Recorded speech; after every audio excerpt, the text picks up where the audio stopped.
Hello. It was not so long ago that DNA replication was a complete mystery. If it's a complete mystery to you still, don't worry.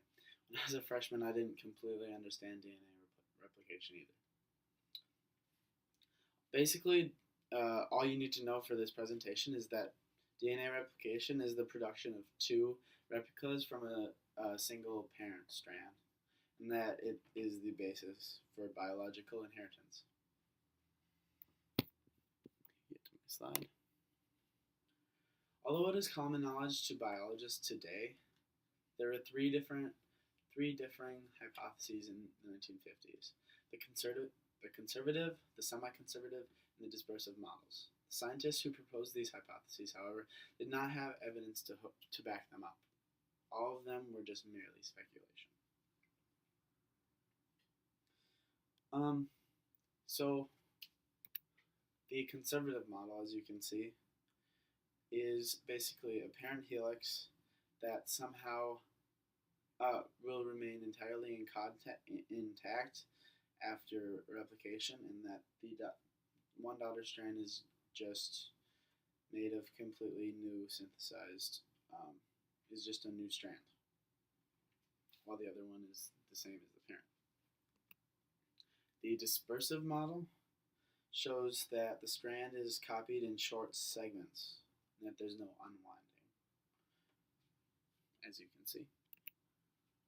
And the semi-conservative is that the semi-conservative model shows that each new DNA strand consists of one original strand from the parent and one new synthesized strand, which you can see on the slide.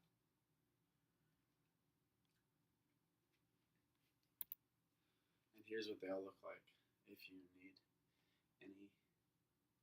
And I would suggest writing these down if you don't have a photographic memory, since I'll be coming back to them. So, two scientists, Messelson and Stahl, which I'll mention them a couple times more in this speech, is that they began researching the three hypotheses of DNA replication. Uh, their research goal was to figure out which of these hypotheses were correct, which of the three hypotheses I just mentioned were correct. They accepted that one of these were correct, that there was nothing outside of it that was going to be correct. And so they designed an experiment to test this theory, to test these hypotheses. The results may not shock you. Although it took several years to design this experiment, but after these years of designing, but after these years of research, they designed the most beautiful experiment in biology.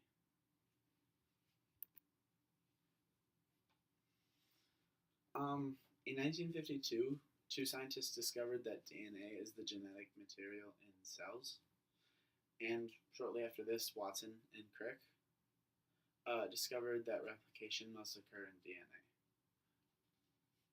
Watson and Crick, two other scientists, showed that replication must occur in DNA. People wanted to know how DNA replication works, since it is the fundamental knowledge, since it is fundamental knowledge of DNA, or of how DNA itself works. And since DNA is the essential building block to life, this was very important to us. So, after these years of research, the experiment started by growing two batches of E. coli. Each batch was put in a different medium containing two different nitrogen isotopes, nitrogen 14 and 15. The DNA in the heavy isotope was then added to the light medium. These resulting strands were then broken apart by heat. Each of these resulting strands were put in a density centrifuge. Why were these put in the centrifuge, or why was this experiment even put together like this?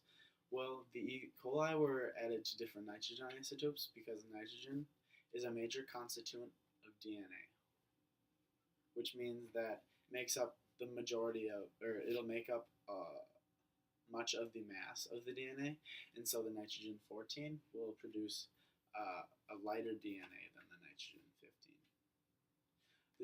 The density centrifuge was used in order to read the densities of each of the nucleotide sequences, and the heavier DNA was added to the lighter nitrogen medium in order to rule out one of the hypotheses.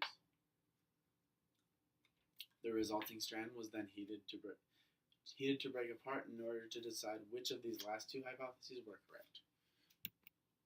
So, the results were that when the DNA was added to the lighter medium, it had a density that was in between the pure heavy and light DNAs, which rules out the possibility of the conservative model, as you can see, which would produce two separate density lines, but there's one in the middle, which means that it's one of these two, either semi-conservative or dispersive models. In order to rule out one of these two, they were then heated and detached from the double helix. Then the strands were measured again in the centrifuge. The strands were then shown to have two distinct densities, each identical to that of the heavy and the light isotope containing DNA.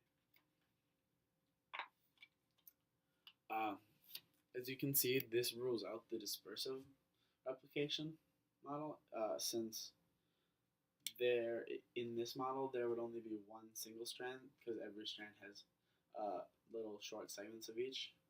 But in the semi-conservative model, the two would break apart completely. A new strand and the parent strand would be completely different, and so there would be two lines, which there were. And so this means that the semi-conservative model is the accepted model of DNA replication.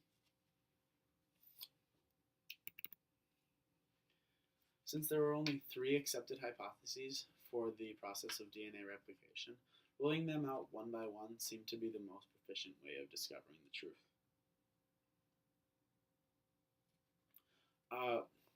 These results, however, could have been stronger if more hypotheses were accepted by Stahl and Mendelssohn, but as it turns out,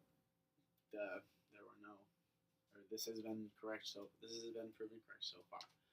There have been more studies done after this experiment on how replication can be different within different cells.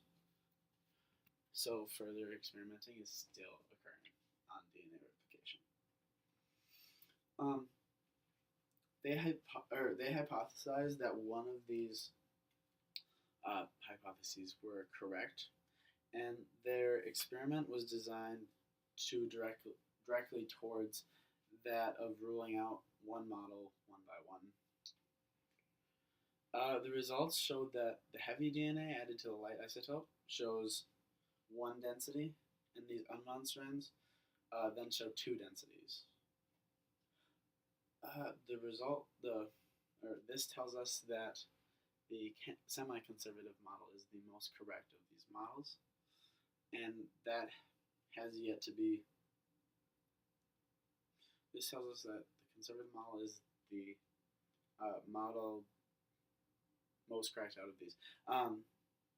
Their main research goal was to identify which of these hypotheses was correct in that in DNA replication, and in this, that goal was satisfied.